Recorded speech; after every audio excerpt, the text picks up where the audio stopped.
Entonces se trata de lo siguiente. Pues vamos a ver algo de teoría de estabilidad de compuestos de coordinación. Y para eso vamos a ver la primera aproximación, la aproximación más sencilla, que es el efecto quelato. Creo que la mayoría de ustedes ya tienen una buena idea de lo que se trata esto, pero pues vamos a tratar de verlo un poquito más amplio, un poquito más formal que lo hemos visto ahora. El efecto quelato. Todo el mundo ha oído hablar de efecto quelato, ¿no? ¿Alguien no ha oído hablar de efecto quelato?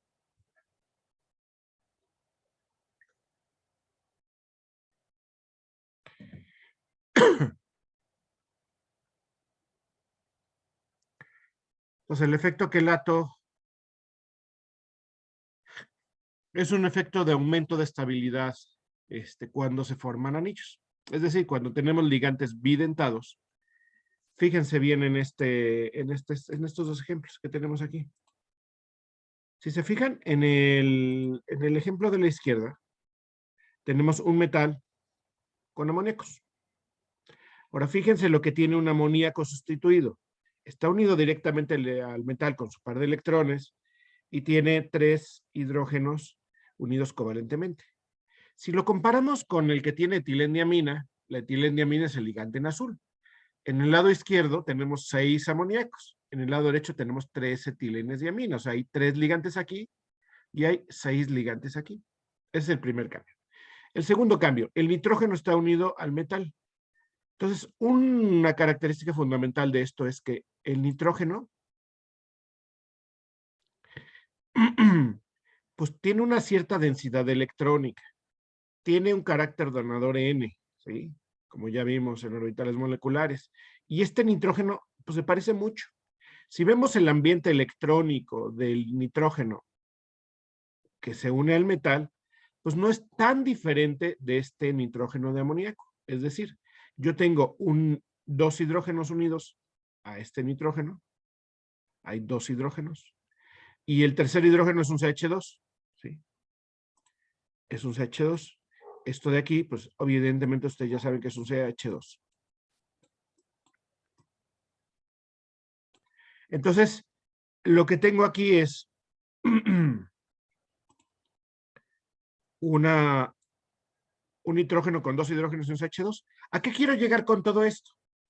Que en realidad, si nosotros consideramos un amoníaco o un nitrógeno donador de etilendiamina, la densidad electrónica no debe ser mucha. Y si nosotros hablamos en efecto de entalpía, es decir, la energía de enlace, la entalpía se asocia con la energía de enlace que está aquí, entre el metal y el nitrógeno. Entonces, la entalpía de este enlace, pues no debe ser tan diferente de la entalpía de este enlace, así a primera vista, por la sencilla razón de que se parecen mucho estos dos nitrógenos, ¿no? Ambos son iguales en la misma estructura electrónica y lo único que cambia es que uno tiene un ambiente ligeramente diferente. La otra cosa que cambia no solo es el ambiente electrónico, sino es que forma ciertos anillos que incluyen al metal. Es decir, cada ligante está formando un anillo. Es decir, por cada uno de los ligantes, por cada una de las diamina, está formando un anillo, ¿sí? Entonces, en ese sentido,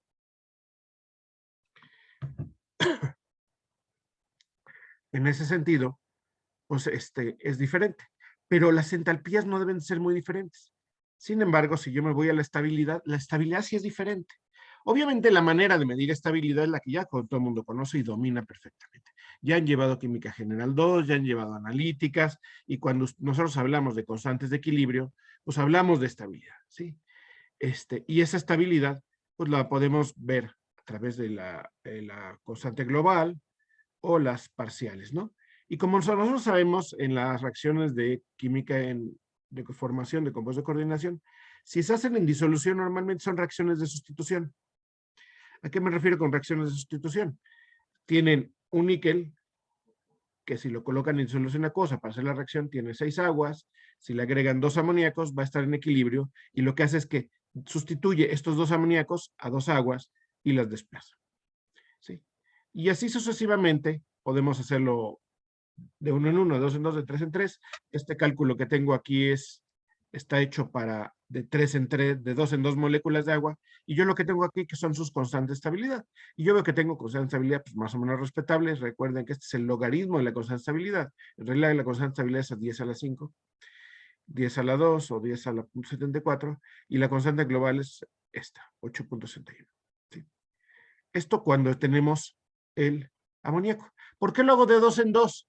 Porque si yo lo quiero comparar con la etileniamina tiene que sustituir por fuerza 2 moléculas de agua por cada etileniamina que entre, porque es bidentada. ¿Vamos bien? ¿Me siguen? Acuérdense de estos números. 5 la primera y la global 8. Son los más importantes. Si ahora yo me voy a compararlo con la etileniamina, que es la que tengo acá, que tiene los complejos de níquel con etileniamina, pásale ahí. Fíjense, es lo mismo. Tengo níquel con agua y ahora se va con etileniamina. Ahora tiene que sustituir 2 por fuerza. De esa manera estoy haciendo la misma comparación que con amoníacos. Fíjense, en la primera constante de estabilidad es 5 y acá tiene 7.51. El logaritmo de la constante de estabilidad, es decir, es bastante más grande. Y ven la tercera, que la otra es 0.70 y tantos, 0.73 me parece, 74, es 4.38. Y la constante global de los 3 procesos combinados me da que es 8.61 el logaritmo, y aquí me da 18. Es decir, la constante de estabilidad tiene varias órdenes de magnitud más alta que la constante de estabilidad con amoníaco. Si yo estoy partiendo del hecho que la entalpía del nitrógeno con el níquel es más o menos igual que el amoníaco con níquel, ¿a qué se debe este efecto de aumento de estabilidad? Ahora, lo mejor para medir la estabilidad son indiscutiblemente las constantes de estabilidad, pero tiene un problema. Yo las constantes de estabilidad las puedo, ya que tengo el número, pues lo puedo determinar y lo puedo argumentar y lo puedo entender y me puede ayudar a ver las cosas. Sin embargo, no me puede ayudar a, ¿cómo se llama? A priori, es decir, antes. ¿Por qué? Porque pues si yo no sé el valor del número, ¿cómo sé entre un ligante y un metal cuál va a ser más estable? Pues no puedo saberlo. Así, sí puedo saberlo, sí puedo tener una idea, pero con otras teorías, no con equilibrio químico.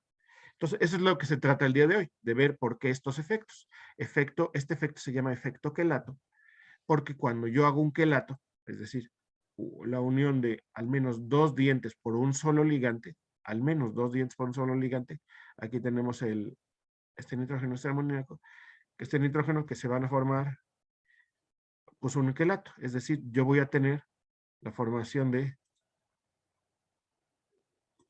anillos que formen, que incluyen al metal y al ligante. Aquí no forma anillos, aquí queda abierto, ¿sale? Aquí queda abierto. Entonces, en este caso es un quelato. ¿Y por qué se llama quelato? ¿Alguien me puede contar por qué se llama quelato? Seguramente ya lo saben, porque eso ya se vio en inorgánica.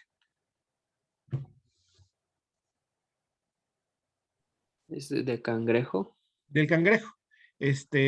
Hay muchos símiles en ¿cómo se llama? Hay muchos símiles en la literatura. Déjenme ponerles les voy a poner una imagen, a ver si sale algo.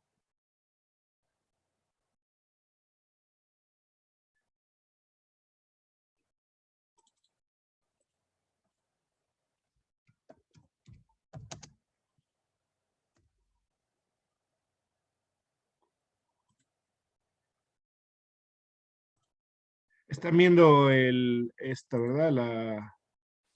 Están viendo la presentación. Pues porque si del nombre latín de cangrejo, pues parece que da un símil, ¿no? Que el ligante, pues las pinzas son los átomos donadores y el resto del cangrejo es el ligante, y cuando es un ligante bidentado, al menos bidentado, pues lo estará atrapando con las pinzas. De ahí viene que el efecto se llama quelato, ese tipo de compuestos. Entonces, cuando yo tengo el agente quelante, es decir, el agente ligante, que es al menos bidentado, representado aquí por el dibujo, por eso se llama quelato, pero el nombre es el nombre en latín del cangrejo. Cuando nosotros pues lo vemos en la estructura molecular, pues lo que vemos es simple y llanamente, que es un ligante que forma al menos un anillo. ¿Sí? ¿Y de dónde se origina el efecto quelato? El efecto quelato es un efecto termodinámico y estructural. La mayor parte de la contribución es un efecto termodinámico. Y tenemos que partir ahí de la termodinámica. Si nosotros vemos que la constante de estabilidad, aquí le falta un signo menos la constante de estabilidad, aquí le falta un signo menos la constante del logaritmo natural de la constante de estabilidad es igual al delta G, resulta que pues, el delta G depende de delta H y de delta S. Ya habíamos mencionado que el delta H pues, no es un gran, no figura mucho, no hay un gran cambio, por ejemplo, entre el amoníaco y la etileniamina, que es el caso que estamos viendo hace un momento. Entonces, si no cambia eso, pues ¿qué tendrá que cambiar? Pues la entropía. Y efectivamente, el factor determinante para poder explicar la estabilidad es el cambio de entropía en un compuesto. ¿Sale? Esto negativo. Entonces, contra más estos valores de entalpía para que sean estables, pues tienen que ser negativos. ¿Por qué? Porque el delta G para que sea un proceso espontáneo tiene que ser negativo.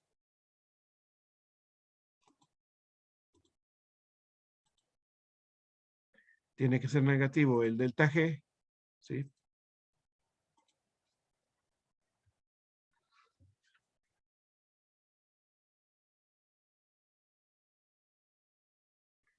Tiene que ser negativo. Entonces,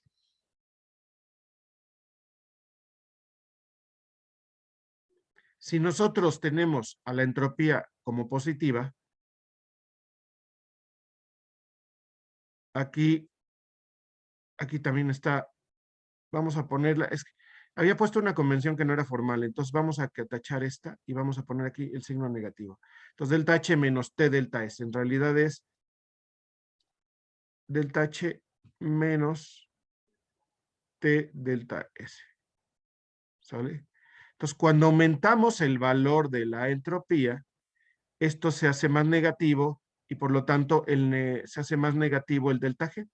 ¿Qué quiere decir esto? Que cuando aumentamos la entropía es más estable. Y es un principio que se rige en la naturaleza. Pues ya ahí vienen un montón de gente que hace físicos y dicen que la entropía en el universo tiende a aumentar. ¿Por qué? Porque a mayor entropía, menor delta G y el proceso es más espontáneo, ¿sale? Pero ¿cómo podemos analizar la entropía en una reacción química? Pues la entropía no es más que un invento, es un invento termodinámico, pero que es muy útil y tiene cierta correlación con algunas cosas. Lo que tiene correlación es básicamente con el desorden. Entonces, si yo analizo la entropía antes y después de la reacción, ¿qué va a pasar? Si yo veo la molecularidad de la reacción, quiere decir cuántas moléculas tengo antes y después de la reacción, vamos a contar. Yo tengo la molécula, como son reacciones de sustitución con agua, yo tengo la molécula del complejo aquo. Entonces tengo una molécula aquí. Y yo tengo 6 moléculas acá del ligante que va a sustituir. Yo supongo que se va a pegar más fuerte el amoníaco al metal que el agua al metal, si no, no lo sustituiría. Es decir, que para eso que tiene un delta H más bajo, más negativo, el del amoníaco con el del agua, que eso simplemente es que se pega más fuerte. Entonces se va a sustituir, tengo en total 7 moléculas. Una del complejo y 6 de los amoníacos. Y cuando ya ocurre la reacción, se sustituyen todas las aguas por amoníacos y tengo nuevamente aquí 1 y 6, lo que me da 7 moléculas. Si se fijan, la molecularidad de la reacción aquí no cambia mucho. Y aquí no hay ningún efecto quelato porque aquí no hay quelatos, ¿no? Esto es un ligante monodentado, entonces no puede dar quelatos. No es que eso se da de bidentados en adelante. ¿Esto qué quiere decir? Que cuando yo le pongo, hago el mismo análisis, pero ahora yo pongo ligantes que pueden formar quelatos, cada uno de los ligantes es donador por 2 átomos, es decir, es bidentado. Tengo 3 ligantes, solamente tengo 3 ligantes y un complejo, un compuesto de coordinación acuo, me da 4 moléculas. Y cuando hago la sustitución me da 7 moléculas. Aumentó el número de moléculas al final. Esto quiere decir que aumentó el desorden. Tengo mucho más moléculas en el medio de las que tenía al principio. Eso es, se entiende en termodinámica como un aumento de desorden, y el aumento de desorden lo que me trae como consecuencia no es más que un aumento de la entropía. Si yo me voy a las constantes termodinámicas, veo lo que es, si yo veo los valores. Yo hago este experimento y determino la constante de estabilidad. Y con la constante de estabilidad es proporcional al delta G, yo puedo calcular a partir del delta G experimental, digo, el delta de la constante de equilibrio experimental, el delta G, y lo calculo, y yo veo que es menos 54 kilojoules por mol. Si hago este experimento a diferentes temperaturas, yo puedo determinar el delta H y delta S a través de una ecuación que se llama la de Van Hoff. Y yo lo que veo es que cuando hay una reacción de sustitución, tengo 88 kilojoules por mol de entropía, es decir, es bastante mayor entrópicamente. Ahora, si comparo los procesos individuales del agua al amoníaco, ¿qué va a pasar? Que tengo una constante de alta, en delta H. Vean los deltas H. No son iguales, porque no son los ligantes exactamente iguales, pero se parecen mucho, menos 46 a menos 54. Pero vean las entropías, menos 8 a más 23, es positiva. Y contra más alta y positiva sea la entropía que le va a pasar la constante de estabilidad, va a aumentar. Aquí pasó de 10 a la 7.7 a 10 a la 6.6. Y eso quiere decir que tengo un valor de entropía muy alto, ¿sí? Entonces, si yo analizo la molecularidad de la reacción, es lo que va a pasar. Por ejemplo, vamos a hacer un experimento. Si yo pongo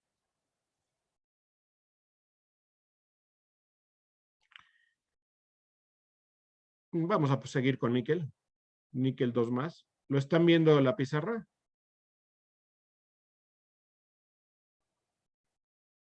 Y lo coloco en agua. Lo que yo voy a tener es níquel hexaco.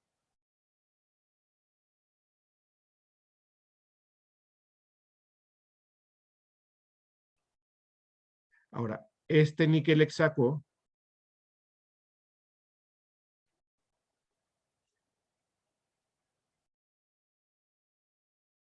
es el mismo ejemplo que estamos viendo, simplemente lo estoy repitiendo.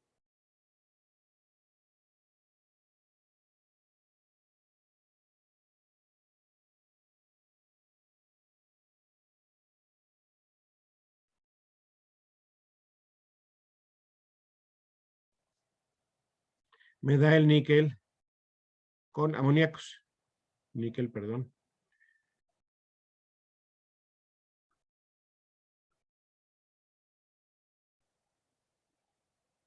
Y las aguas son las que se despegan, ¿sí? H2O. Ahora vamos a hacer la misma reacción con la dietilentreamina. Entonces vamos a poner esto mismo con la dietilentreamina. La dietilentreamina es NH2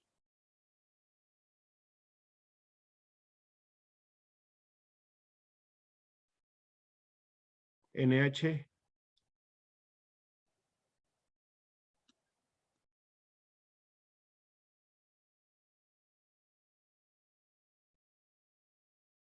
Este ligante que es monodentado, bidentado, tridentado. Tridentado, ¿no? ¿Cómo?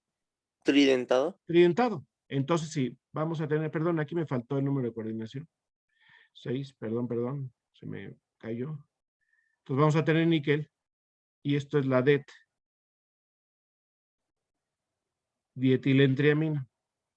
Vamos a tener 2 dietilenoestriaminas más H2O. En el caso anterior, se salieron 6 H2O, y aquí también se van a salir, ¿cuántas H2O? 6. Entonces vamos a ver, vamos a contar la molecularidad de la reacción. Vamos a cambiar de color para que se vaya bien. Aquí tenemos una molécula, aquí tenemos 6, aquí tenemos 2, porque aquí está el 2. Entonces tenemos 2 moléculas, en el caso de la DET. ¿sí? En el caso de la D tenemos 2.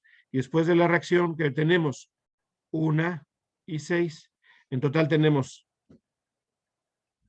3 y en el total aquí tenemos 7. ¿En cuál hay el mayor caso de mayor cambio de entropía? ¿En el del amoníaco o en el de la dietilentriamina?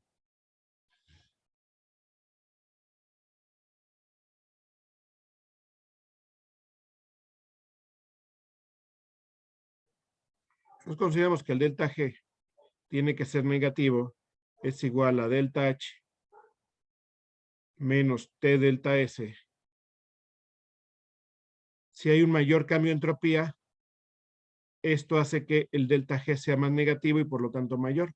Si yo tengo un cambio de molecularidad aquí de 7 de 3 a 7, de 4, y en el otro caso tengo de 6, de 7 a 7, de 7 a 7, que no hay ningún cambio de entropía, el cambio de entropía es mucho más grande en la molecularidad es mucho más grande, y por lo tanto el cambio de entropía es mucho más grande con el dietilentriamina y por lo tanto va a ser más estable. ¿Dudas aquí? Sí, profe, ¿cómo le hace para, digamos, medir o distinguir, por ejemplo, la primera reacción? O sea, digamos, el níquel en agua siempre está coordinado con agua. Sí. Pero cuando hace la medición, ¿cómo distingue entre que el níquel está, o sea, ya sea en la primera reacción o en la segunda desplazado por los amoníacos? O sea, ¿cómo mide ese efecto de coordinación del agua? ¿Cómo mido ese efecto de coordinación del agua? A ver, la pregunta es, ¿cómo sé que el amoníaco en efecto desplaza al agua? Ajá, es que no sé cómo ¿Cómo lo explicarlo. mido?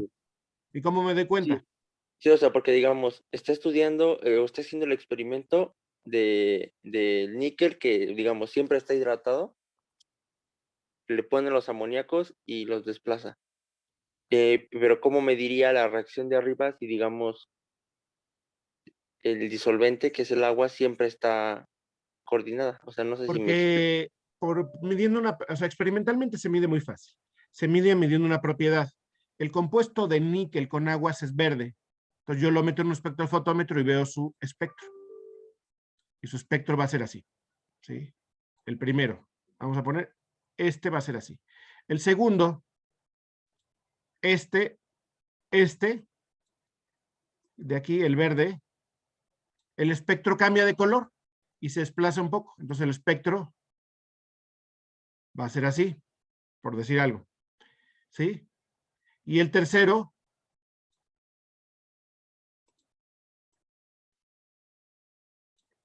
cambia y va a ser así. Entonces no cae en la misma. Y recuerden que este máximo es proporcional a esa absorbancia. Y la absorbancia igual a el coeficiente de absortividad molar por la longitud de paso óptico por lo importante que es la concentración. Entonces, si se fijan, si yo mido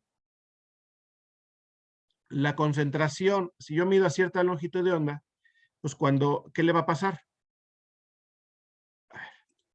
Déjenme borrar porque si no, no se va a hacer y voy a hacer nuevamente el diagrama. Si yo mido en un espectro y yo veo el primer espectro, lo voy a ver así, ¿sí? Y el segundo espectro, vamos a poner el de la dietilentriamina, lo veo, por ejemplo, así, ¿sí? Pero esos son independientes, o sea, son juntos.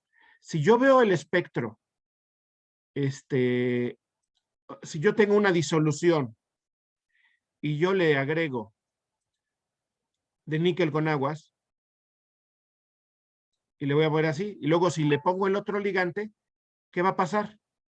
Que esta concentración de que es el rojo, que tiene las aguas, pues va a desaparecer porque ya no voy a tener ese complejo, ahora lo voy a tener en la otra forma. Entonces yo veo que esto baja mucho la concentración. Y en su lugar aparece el otro espectro. ¿Sí? Entonces, si yo tomo la disolución y le veo el espectro, veo esto. Y cuando yo le agrego el ligante, por ejemplo, la dietilentriamina o el amoníaco, va a disolverse, va a decolorarse en la región donde estaba saliendo el espectro con aguas y va a aparecer en el espectro con amoníacos. Como esto es proporcional a la concentración, yo puedo saber cuánto hay, pues midiendo estos valores de absorbancia. La A2 sería después de agregar el segundo ligante y la A1 sería antes de agregar el siguiente ligante. Entonces, el ligante acuo desaparece y se forma un nuevo compuesto y lo ve espectrofotométricamente. Eso es lo más sencillo. Hay muchos métodos, porque hay veces que los espectros se superponen y no podemos verlo fácilmente. Ahí Pero más o podría menos usar se hace un- espectrofotométricamente es lo más fácil. y con esas concentraciones al equilibrio ya calcula la constante. ¿O Exacto. cómo? Lo que normalmente se va haciendo es una titulación espectrofotométrica. Y se van viendo una cosa así, ¿no? Donde yo veo la absorbancia en función de del volumen del titulante. Entonces, lo que tienen que plantear son todas las Ks y ponerlas en función de la absorbancia, de lo que absorbe uno, de lo que absorbe el otro. Y luego hacen un ajuste a esta curva. Y así es como sacan experimentalmente en la actualidad las constantes de estabilidad de compuestos de coordinación. Es lo más sencillo. Hay muchos métodos, pero es lo más sencillo.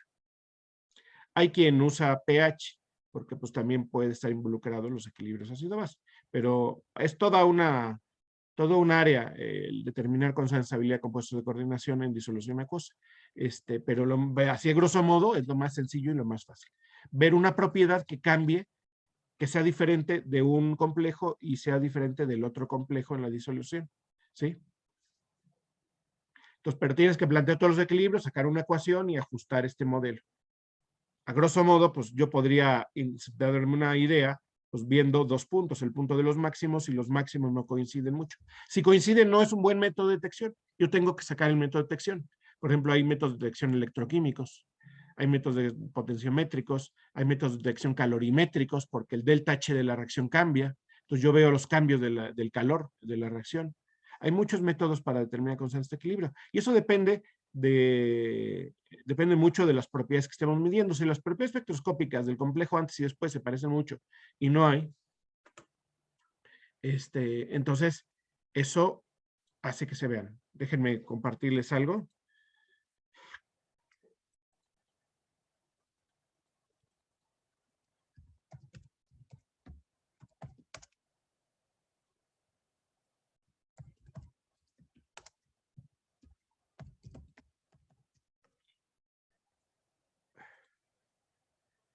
Entonces,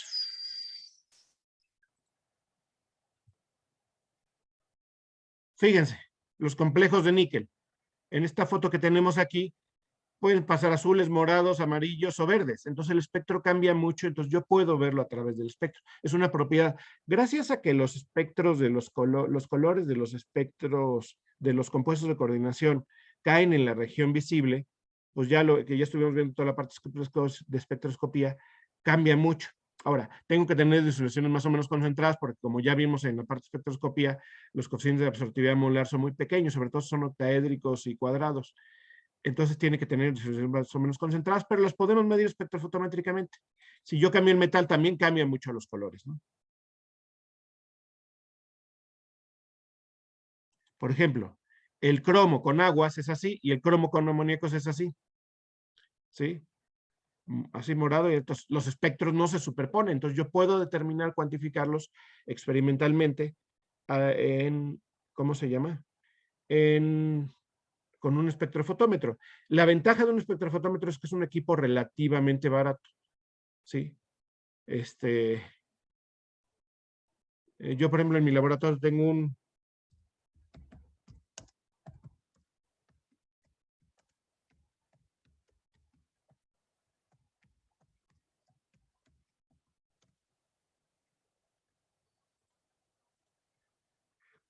yo tengo este espectrofotómetro en mi laboratorio, que es básicamente esto.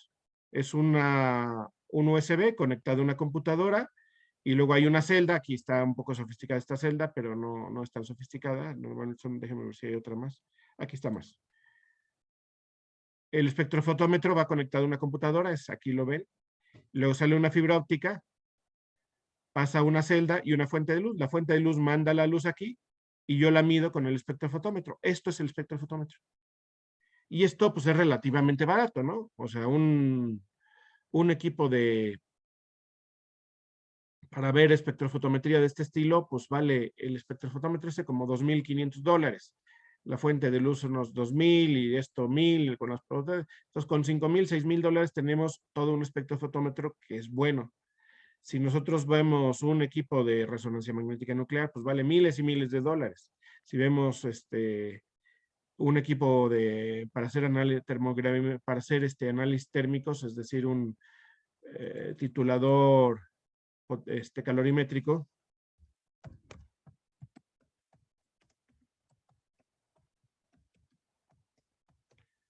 El titulador calorimétrico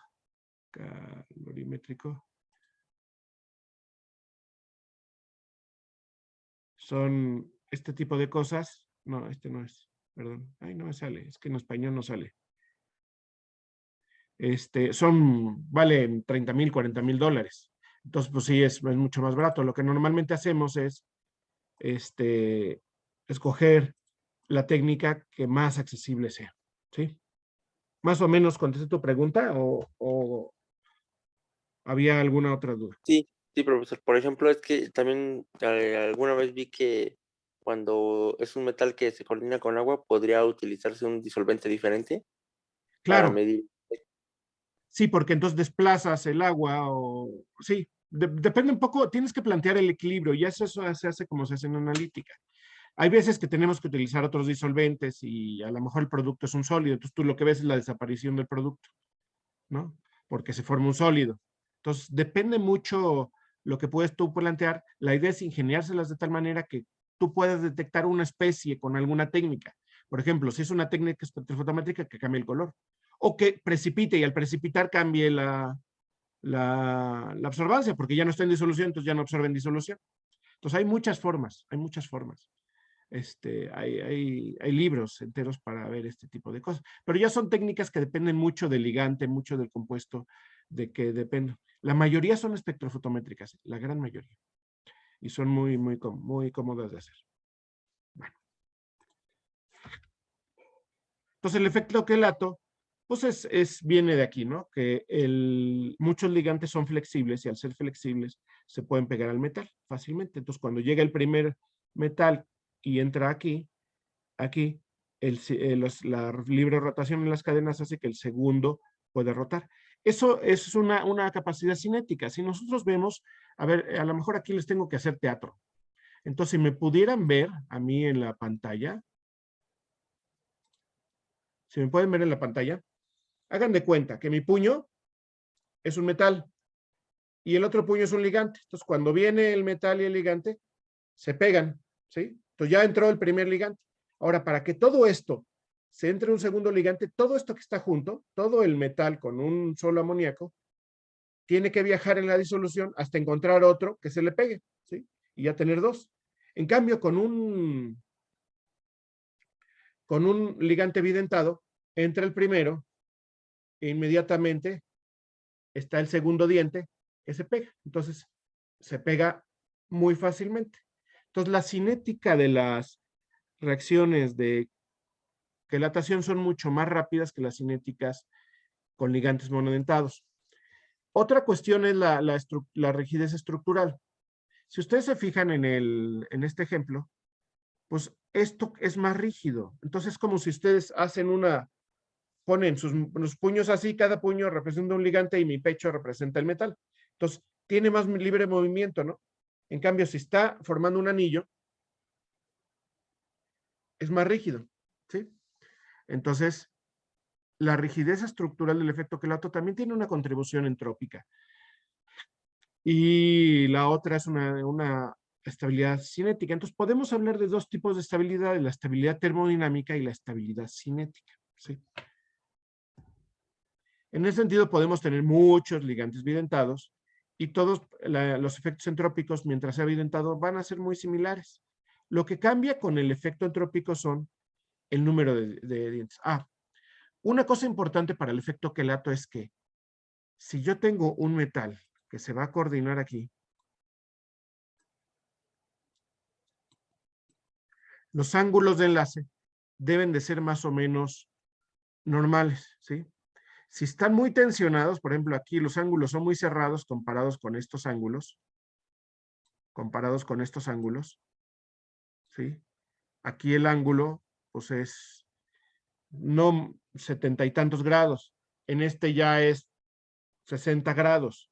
Entonces, esos 20 grados de diferencia entre el anillo que tiene 1, 2, 3 miembros, o el anillo que tiene 1, 2, 3, 4 y 5 miembros, son mucho mayores. Entonces, los orbitales aquí van a estar orientados hacia los enlaces en el de 5 miembros. ¿Sí? Aquí van a estar orientados a los enlaces. Y aquí hay una pobre superposición orbital, es decir, un pobre que se empalman los orbitales o que se superponen, porque pues están orientados de forma diferente, están muy cerrados estos ángulos. Y si yo tengo muchos miembros, un anillo de muchos miembros, pues cuando llega y se pega el metal al primer átomo, el siguiente, pues queda, a lo mejor está papaloteando por donde quiera y a lo mejor es más difícil que entre. Y los ángulos que va a formar, pues tampoco son adecuados. Entonces, hay un número de miembros apropiado para que el efecto quelato sea máximo, ¿sí? Si nosotros analizamos los constantes de estabilidad de estos, vamos a analizar las que tienen 3 miembros, 4 miembros, 5 miembros, 6 miembros, 7 miembros. Si yo estoy donando por oxígeno, pues sería el dioxígeno, luego el oxalato, que ya son carboxilatos, el carbonato, luego el oxalato, luego el malonato y luego el succinato. Si se fijan, este tiene 1, 2, 3, 4 y 5 miembros. ¿Sí? Por eso tiene aquí el número 5. ¿Sí? Entonces, si yo comparo las constantes de estabilidad, esto es lo que sucede. Si yo pongo un metal en estado de oxidación 2 con los oxalatos, con los malonatos y los succinatos, el oxalato se la mata a casi todos en mayor constante de estabilidad porque es el de 5. Es decir, son los ángulos más adecuados. El malonato también es bastante estable, pero ya no tanto. Y el succinato, que crece mucho, es 6. Y el carbonato todavía está por el estilo del succinato. Entonces, las constantes de estabilidad son diferentes. Si agarramos un solo metal, por ejemplo el cobre, yo lo que veo es que la constante de estabilidad de cobre cuando el anillo es de 7 es muy pequeña, luego aumenta cuando es el de 6 y se hace máxima cuando es el de 5. Y cuando ya es el de 4, disminuye un poco, cuando es el de 3, disminuye más. Entonces máxima con 5. Para los metales de la primera serie de transición, el número de miembros del anillo que más estable es el de 5 miembros. Entonces, el efecto quelato no solo depende de que se unan con ligantes bidentados, sino el número de miembros en el anillo. Y el otro factor que es importante es cuántos dientes tienen. Es decir, un ligante monodentado va a sustituir un agua. Un ligante bidentado va a sustituir 2 aguas. Un ligante tridentado va a sustituir 3 aguas. Y un ligante tetradentado va a sustituir 4 aguas. Entonces, el efecto quelato en el tetradentado es mucho mayor, el efecto entrópico. ¿Por qué? Porque un solo ligante, recuerden que el ligante es todo esto, puede hacer 1, 2, 3 anillos. En cambio, aquí un ligante bidentado solamente hace un anillo. Entonces, la sustitución del número de aguas por cada ligante es mayor en un ligante polidentado que en un ligante bidentado. Entonces, hay 2 factores fundamentales para la estabilidad en compuestos de coordinación. La primera es el número de miembros en el anillo, que es 5, 6, 4, 5, 6 suelen ser bastante estables. Y la segunda es el número de átomos donadores en el ligante, es decir, si es bidentado, tridentado, tetradentado. Contra más polidentado sea, mayor va a ser la estabilidad. ¿Por qué? Porque hace que la sustitución de la formación de anillos sea mayor por un solo ligante y por lo tanto sustituye más moléculas monodentadas que son las del disolvente. ¿Sí? Entonces el efecto entrópico es mayor. ¿Sí me siguen? Y esto lo podemos ver más o menos fácil aquí. Aquí estoy graficando toda la información experimental con una familia de compuestos. Fíjense, el pentén, que es es un ligante hexadentado. Sí. Es un ligante hexadentado. ¿Eso qué quiere decir? Que va a formar, que con un solo ligante sustituyo las 6 aguas. Y el pentén, que es el moradito, es el que tiene mayores constabilidad. En cambio, el monodentado, independientemente del metal, ya ven que el cobre forma constabilidad muy buenas, muy grandes, pero con el amoníaco, pero con los ligantes nitrogenados más bien, pero la constabilidad no tiene nada que ver esta con esta. Si estamos viendo aquí, estamos abajo en 10 a la 2 y acá ya estamos en 10 a la 10, ya es 8 órdenes de magnitud, ¿sí? Porque es el logaritmo, es decir, ya son 10 millones de veces más grande la constabilidad aquí que aquí, cuando es monodentado que cuando es hexadentado. Y si nosotros vamos pasando por los intermedios, pues están intermedios. Entonces es muy claro que el efecto entrópico, a medida de que tenemos un ligado polidentado, es mucho más grande. ¿Sí? ¿Vamos bien?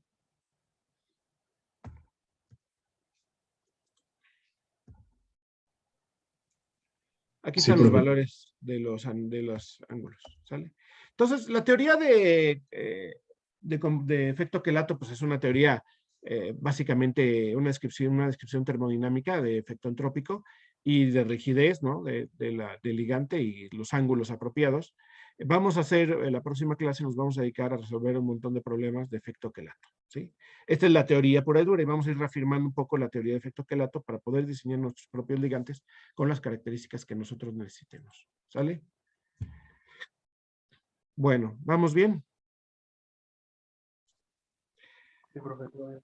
Sale. Hay otra teoría que me gustaría revisar ahora, que esta teoría se llama, es otro modelo de estabilidad y es un modelo empírico que surgió hace no tantas décadas, que es el modelo que propuso Ralph G. Pearson. Ralph G. Pearson, el señor que tenemos ahí en la foto, pues lo que hizo fue un modelo para poder explicar por qué algunas cosas tenían con mayor constabilidad que otras. Y trató de ver correlaciones experimentales. En ciencia es muy importante las correlaciones experimentales porque las correlaciones experimentales son la realidad, son lo que sí sucede. Las especulaciones teóricas a veces fallan porque los modelos teóricos tienen limitaciones. Las observaciones experimentales sí son importantes y lo que se trata de hacer lo que quiso hacer este hombre es encontrar una correlación experimental que nos ayudara a predecir estabilidad en compuestos de coordinación y después trató de hacer algo interesante, que es, ya sé que esas son las correlaciones son de tal manera. Y si ya la encontré que las correlaciones son de tal manera, ahora lo que me gustaría es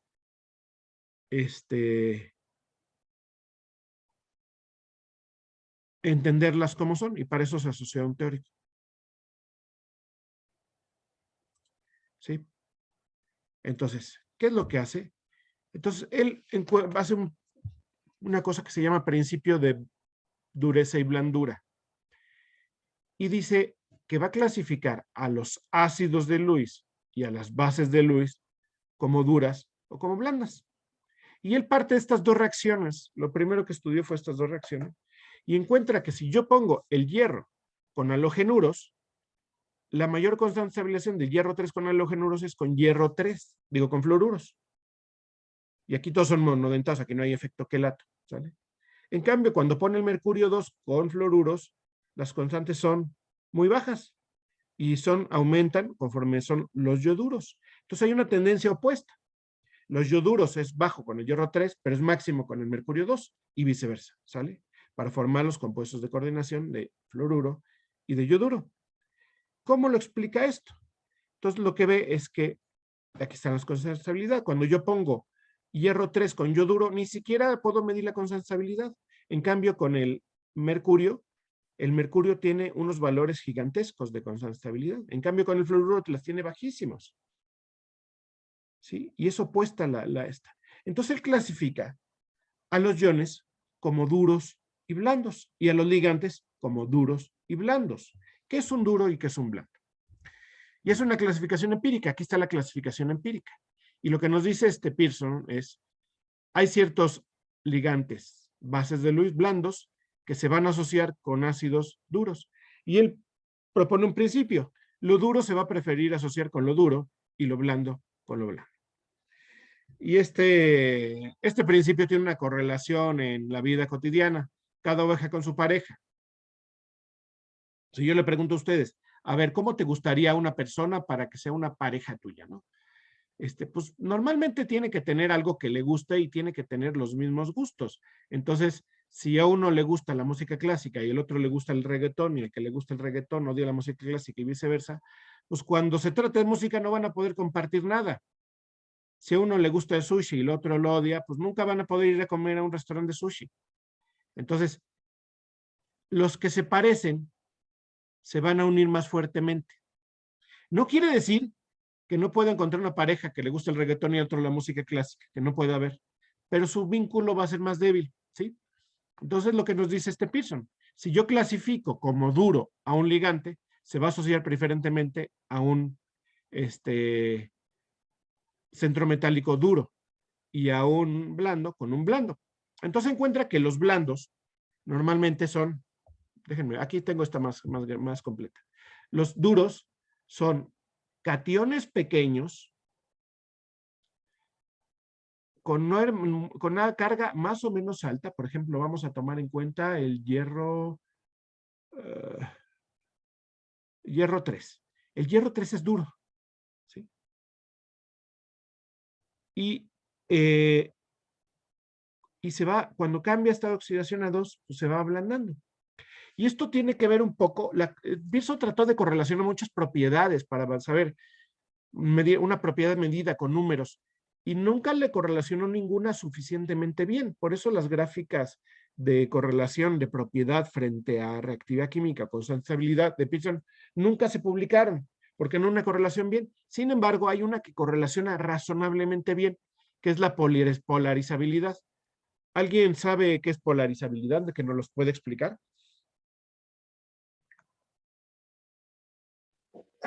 ¿Es que tanto puede ser deformada la nube electrónica que tiene? ¿Me puedes repetir un poco más alto que se te oye muy bajo? ¿Tanto puede ser polarizada deformada la nube electrónica que tiene?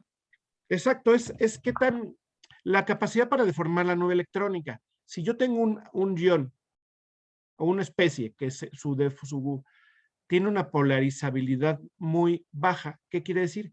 Que su nube electrónica no se va a deformar.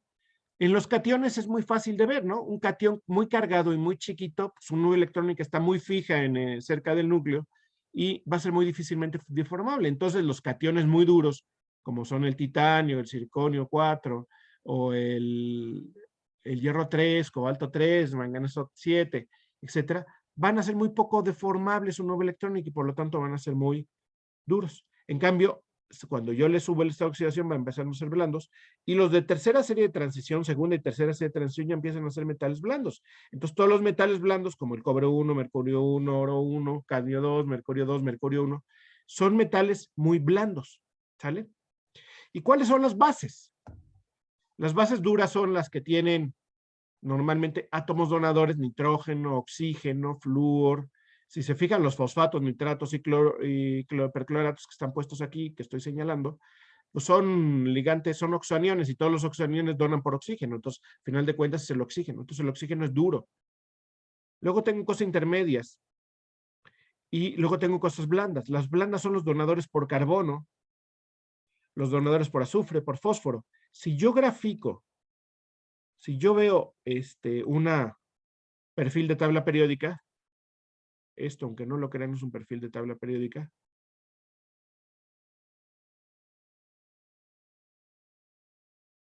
Las bases duras son los átomos que están aquí, más o menos, lo duro. Y lo blando empieza a ser aquí. Todo por acá. Entonces los duros son los de aquí arribita, los que puse en rojo, y lo blando, los de abajo. El oxígeno es duro. Abajo del oxígeno está el azufre y el azufre ya es blando. Entonces, ¿con quién se va a preferir asociar el mercurio? ¿El mercurio con quién se va a preferir asociar? Si yo tengo el mercurio que quieran, vamos a poner mercurio 2, que es el más común. Si yo tengo mercurio 2,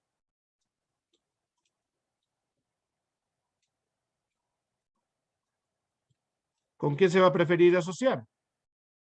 ¿Con un carboxilato?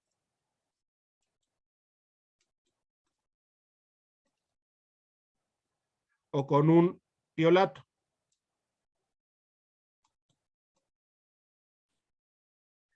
El oxígeno es duro, el azufre es blando, ¿sale? Entonces, el mercurio, que es blando, se va a preferir asociar con blando, ¿sí? Entonces, si les pongo este a propósito, porque se fijan, el carboxilato está en nuestro organismo, ¿no? En los aminoácidos. También está el NH2, que es la amina, también está en nuestro organismo.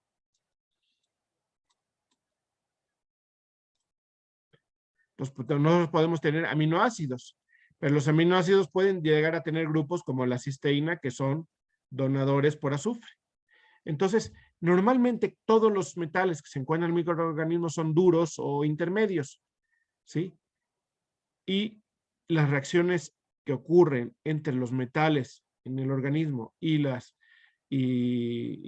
todas las demás especies, como proteínas, etcétera, o aminoácidos, son duro. Cuando yo meto un metal blando, se va a coordinar a las cisteínas, que son blandas, a los tiolatos de las cisteínas, a estas especies de aquí, ¿sí? Y al coordinarse el mercurio por ahí, pues va a cambiar la estructura de una proteína, por ejemplo. Entonces, eso ha hecho que los metales blandos tengan una química diferente a los de los metales duros, y entonces lleven a productos diferentes. Al llevar a productos diferentes, lo que sucede es algo muy sencillo, que las proteínas no tienen la misma estructura porque ya se pegó un metal que le cambió la estructura porque se pegó a otros átomos donadores, y al pegarse otros átomos donadores tener otra estructura de la proteína no es funcional, ¿sí? Entonces, al no ser funcional, tenemos problemas. ¿Qué problemas tenemos? Que pues tenemos toxicidad. Entonces, los metales blandos suelen ser metales tóxicos. El talio, el mercurio, el plomo, el cadmio, hasta el oro es tóxico, ¿sí? Entonces, por eso en la química inorgánica hay un viejo dicho que salió de esta teoría. La vida es dura y la muerte es blanda. La mayor parte de las cosas que tienen ligantes blandos o metales blandos conducen a interacciones diferentes a las que tenemos en el organismo, y por lo tanto cambia el metabolismo y por lo tanto son tóxicos. Entonces, por eso esos metales suelen ser muy tóxicos, ¿sí? Entonces, esto es un principio totalmente empírico. Esto es un principio totalmente empírico. Luego vino ¿cómo se llama? Parr, pues dijo, pues chido, me quedó bien el principio, no hay mucha bronca, yo creo que está bastante bien. Y se asoció con Parr. Parr se escribe así. Y Parr es uno de los papás de esto. DFT. ¿Qué quiere decir DFT? ¿Alguien que me puede decir?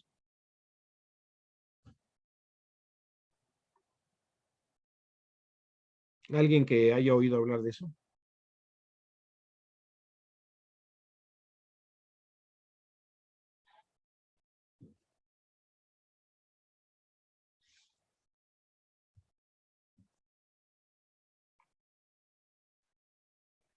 DFT quiere decir teoría de las funcionales de la densidad, ¿sí? ¿Y qué tiene que ver teoría de las funciones de densidad? La teoría de las funciones de densidad es una teoría diferente, que ya no son orbitales moleculares, sino que ven todo el contexto de electrónico en moléculas a través de una serie de postulados que son que yo puedo describir como una función de densidad electrónica a los átomos, y la combinación de esas funciones de densidad me va a dar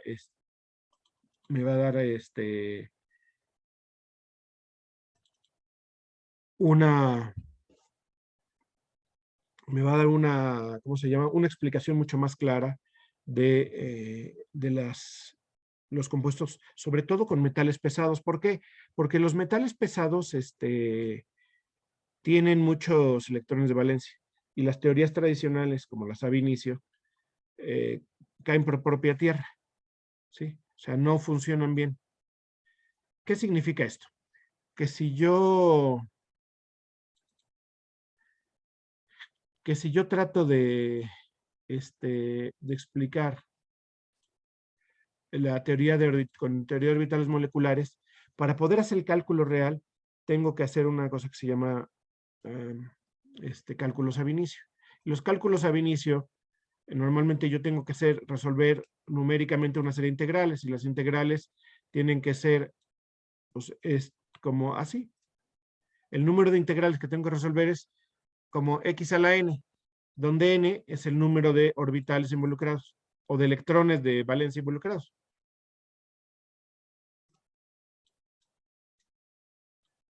Entonces, cuando yo trato de resolver este número de integrales, si yo tengo, por ejemplo, un níquel 2, cualquier metal de transición, yo tengo que considerar orbitales en S, orbitales en P y orbitales en D. Esto quiere decir que yo tengo que considerar 9 orbitales. En cambio, si yo estoy utilizando un carbono, el carbono solamente se utiliza 4 orbitales, los S y los P, los 3P y 2S. Entonces, el número de electrones involucrados aquí pueden ser 18 y aquí pueden ser 8. Entonces, el número de integrales no es lo mismo hacer 10 a la 18 integrales o 2 a la 18 integrales que 2 a la 8 integrales. Entonces, el poder de cómputo pues, es infinitamente más costoso hacerlo. Entonces, los programas ab inicio no se pueden hacer para muchos átomos. Hay muchos métodos y muchas aproximaciones, muchas cosas para darle la vuelta, pero en términos generales son muy costosos. Entonces, el DFT funcionó. Entonces, este par que hacía DFT se asoció con Pearson, y juntos trataron de encontrar las correlaciones que funcionaban muy bien, las correlaciones experimentales que funcionaban muy bien para definir duro y blando. O sea, era una correlación simplemente empírica. ¿Cómo la podía hacer para que fuera una correlación que tuviera una lógica? Y Parr empezó a estudiar mucho. Y lo que encontró es que si él graficaba los orbitales moleculares, calculados por DFT o como quiera, de un compuesto de coordinación, había un momento que este era el LUMO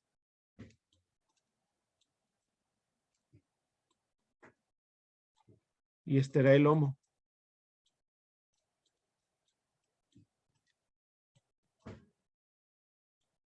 ¿Sí? ¿Por qué es el HOMO? Porque los electrones llegan hasta aquí.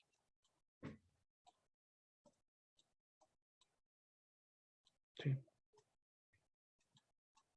Y acá están vacíos. Estos están llenos, estos orbitales, y estos están vacíos. Donde empieza el primer vacío se llama LUMO y el último ocupado se llama HOMO.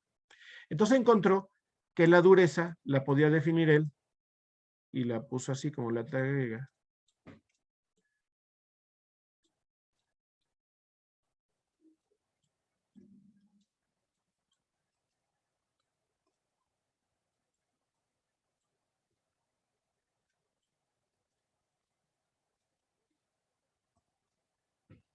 Sobre 2. Entonces la definió en términos numéricos de la energía de los orbitales moleculares. Entonces decía, si yo pongo unas orbitales moleculares si yo hago un cálculo de mi metal o hago un cálculo de mi ligante, yo ya sé quién va a ser más duro desde un punto de vista electrónico. Y le funcionó razonablemente bien funcionó. Entonces, lo que es la dureza, pues vendría siendo a este valor. Pues es proporcional a este valor. ¿Sí? Contra mayor sea la separación, va a ser más duro. Contra menor sea la separación HOMO-LUMO, va a ser más blando. ¿De acuerdo? Entonces, de esta manera se le dio una explicación a la teoría. Y pues es pero ahí no se acabó la historia. ¿Por qué? ¿Por qué no se acabó la historia ahí? Porque lo que se dio en cuenta Pearson y Parr es que algunas cosas podían funcionar razonablemente bien con nuestra explicación. Hay toda una justificación teórica detrás. Aquel que quiera leer ese artículo, que es más teórico, es más de química cuántica, pues se lo puedo pasar, que no pretendo verlo aquí en esta clase. sino simplemente el resultado. Cuando se dio cuenta Parr que este tipo de situaciones, lo que venían a dar es que funcionaba bien con algunos metales y con algunos ligantes, pero no funcionaba bien con todos. Entonces empezó a ver otras opciones. Y lo que encontró es que si él graficaba una coordenada de reacción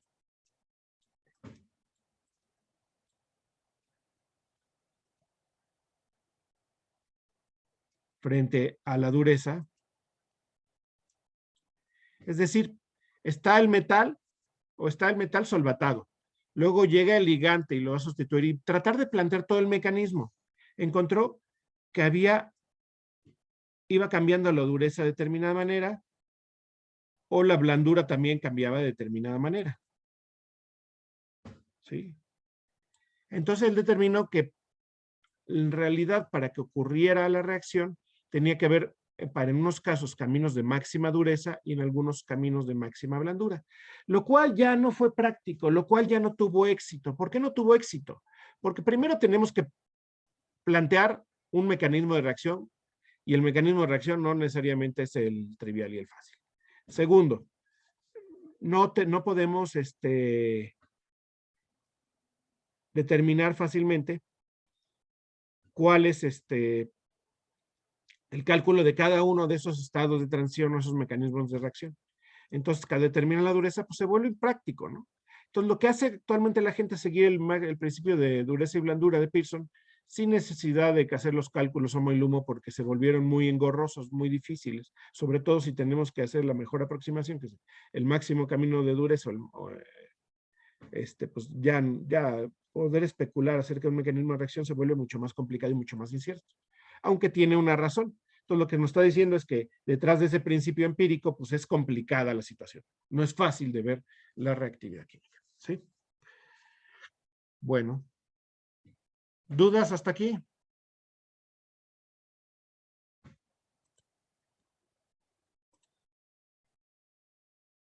Jóvenes.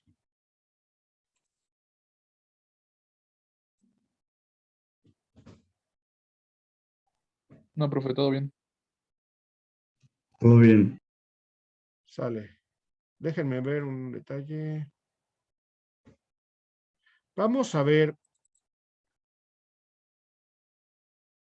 Bueno, si no hay, todavía nos quedan 12 minutos. Vamos a empezar a ver otras cosas.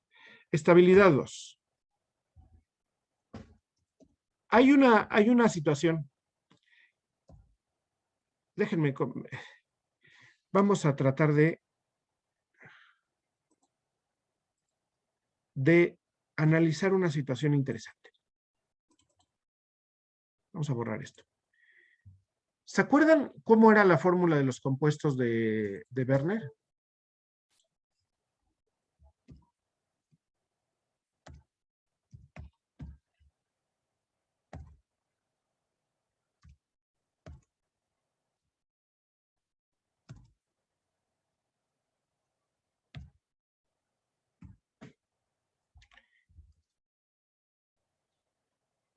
¿Qué cobalto es el de los compuestos de Werner? ¿Qué estado de oxidación tiene el cobalto?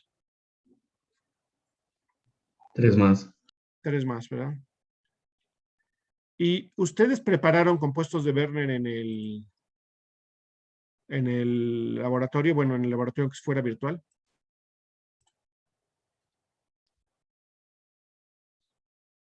¿Se acuerdan? ¿Lo hicieron o no lo hicieron? ¿O alguien lo hizo en alguno de los laboratorios? Creo que sí. Sí, más o menos. ¿Y cómo lo hacían? ¿Se acuerdan que partían de cloruro de cobalto, no? ¿Y qué le agregaban? Amoníaco. Amoníaco en forma acuosa. Cuando ponen el amoníaco en agua se forma hidroxiamonio, pues es un equilibrio entre el agua y el amoníaco, a final de cuentas es una forma de amoníaco. Y les daba como producto de reacción el compuesto de coordinación. Perdón. Aquí partían de cobalto 2. Es el punto.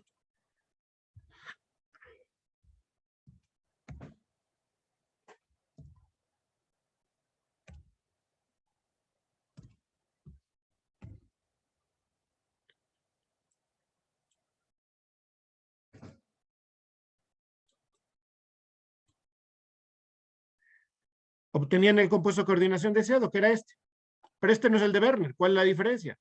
Que tengo estado de oxidación 3 y estado de oxidación 2. Entonces, luego, lo que hacían era tomar tomar el compuesto con estado de oxidación 2. Es más, lo hacían en un solo paso. Ni siquiera los aislaban.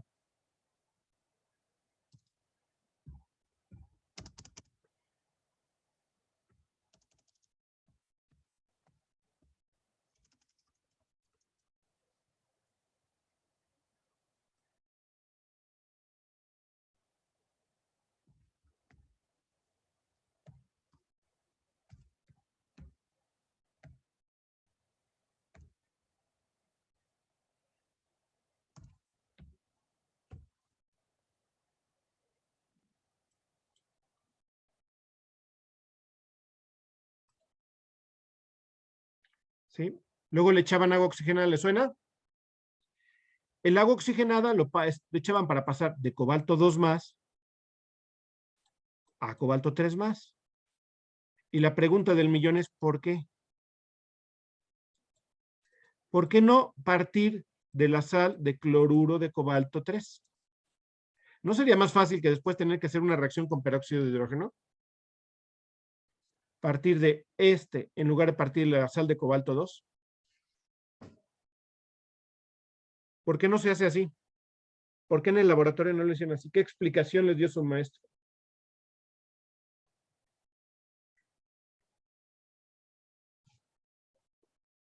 ¿Sí lo ven? ¿Sí ven la diferencia? Si ustedes hacen la reacción con cloruro de cobalto 3 aquí, pues ya obtendrían el compuesto de cobalto 3, en lugar de tener que obtener el de cobalto 2 y luego echarle peróxido de hidrógeno y luego oxidarlo hasta cobalto 3. Están haciendo un paso extra. ¿Por qué? ¿Con quién van en el laboratorio,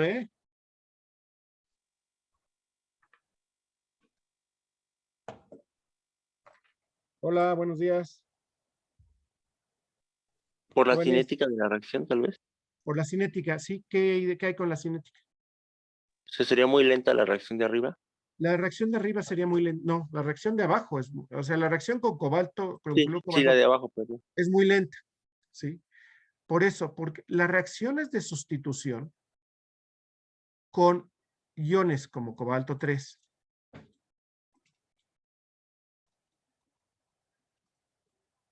manganeso 3,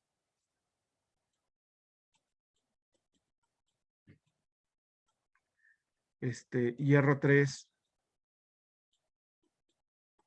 en general con la mayoría de los, con cromo 3, con la primera serie de transición, los estados de oxidación 3 se llaman cinéticamente inertes. ¿Qué quiere decir cinéticamente inertes? Que las reacciones ocurren, son termodinámicamente favorables, pero la velocidad de reacción es increíblemente lenta. Si ustedes hubieran puesto el cloruro de cobalto 3 en vez de cloruro de cobalto 2, la reacción, en lugar de darse aquí en 15 minutos,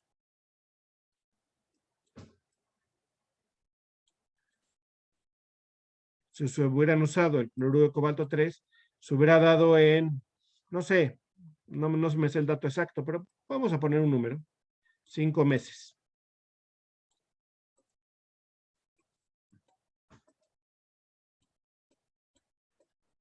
5 meses.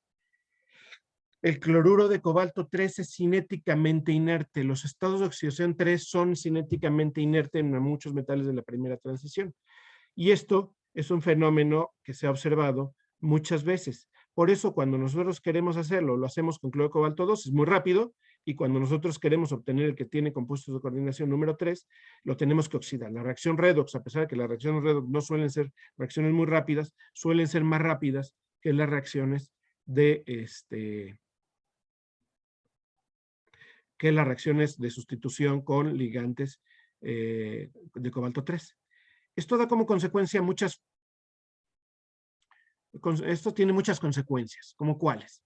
Si ustedes quieren sintetizar cosas como de cobalto 3 o manganeso 3 o cosas así, no es muy conveniente en el laboratorio partir de la sal de estado de oxidación 3.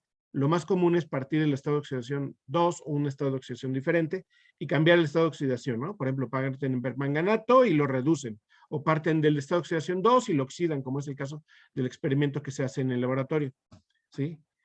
Entonces, esa es una.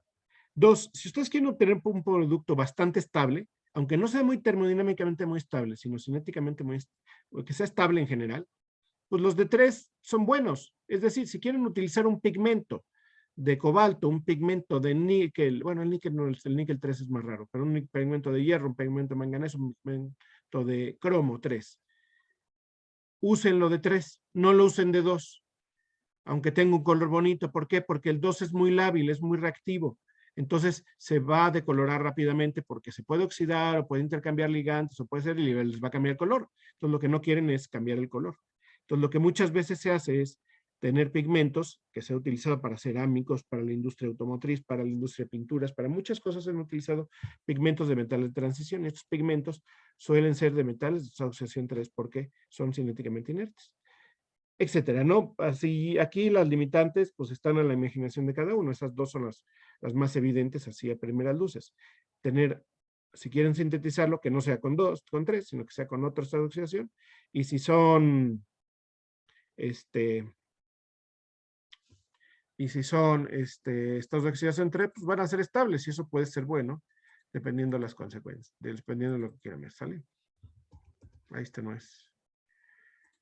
Bueno, prácticamente se acabó la clase. La próxima me gustaría acabar de ver estabilidad. ¿Sale? Y con la estabilidad, esto es lo que decía la reacción. Aquí está. Cobalto 3, aquí está la reacción. La hacen en un solo paso, ni siquiera tienen que ser 2 pasos. Pasan del cobalto 2 al cobalto 3. Esta reacción es muy, muy bonita. Porque ustedes, cuando ponen el ácido oxálico es un sólido y el dicromato es un sólido. Cuando mezclan el dicromato con el oxalato, son en sólidos, entonces lo muelen en un mortero bien bonito. Son 2 polvitos, el polvito naranja del dicromato con el oxalato que es incoloro, y les da un polvo que es, ¿cómo se llama? Muy poco, un naranja muy bonito, ¿no? Y con el naranja muy bonito, ya reacciona en fase sólida. Si quieren que la reacción se acelere, le agregan una gotita de agua nada más para que empiecen a tener más contacto ¿cómo se llama? Los reactivos. Y lo que va a suceder es que se va a pasar de cromo 6 a cromo 3. Se va para lo que se está reduciendo. Lo que se oxida es el ácido oxálico, que es Entonces, este es el que se oxida y es el que reduce al cromo y se forma esto. Entonces, lo que ven en esta reacción es una reacción en fase sólida donde es un polvo, la mezcla de estos dos es un polvo naranja clarito muy bonito, y cuando le agregan empieza a salir gas como si fuese alocara el sólido, como si fuera, se parece a la pólvora cuando se quema, y el producto es un polvo, es un sólido más o menos como violáceo muy oscuro que es de cromo 3, y queda muy, muy bonita esta reacción. Y es una reacción donde pues usan el dicromato, que tiene un estado de oxidación alto, usan un reductor, que es el mismo ligante, ponen un exceso de ligante y funciona. Por ejemplo, cuando quieren hacer de manganeso 3, pues parten del 2 y, y hacen la reacción. ¿Sí? Bueno, ya tenemos el tiempo encima. Vamos a dejarlo aquí para ver lo siguiente en la próxima sesión, ¿sale? Vamos a ver también el efecto trans. Bueno. ¿Dudas, comentarios, solicitudes?